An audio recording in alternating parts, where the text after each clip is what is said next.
Pixar has been doubling down on sequels, with Inside Out 2 breaking records at the box office and new installments of Toy Story and The Incredibles already in the pipeline.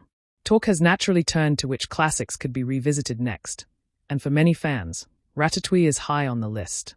But according to star Patton Oswalt, returning to Remy's story would only happen under one condition: if director Brad Bird himself came up with the idea.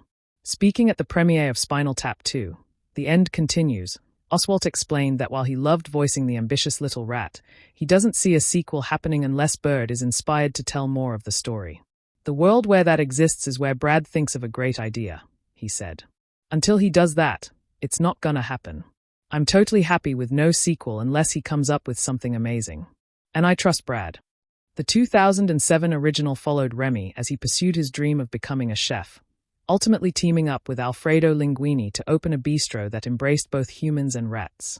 While beloved by audiences and still considered one of Pixar's finest films, the ending tied things up neatly, leaving little obvious room for continuation.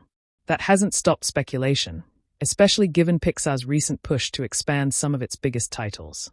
Oswalt, meanwhile, has stayed busy outside the kitchen, recently returning for the Sandman Season 2 at Netflix.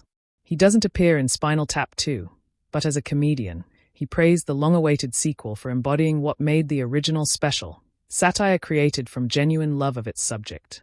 The best comedy comes from people who love what they are sending up, he said, noting how Rob Reiner and the cast both admire rock and roll while poking fun at its excesses. Spinal Tap 2, The End Continues arrives in theaters September 12th. As for Ratatouille, fans may have to wait indefinitely.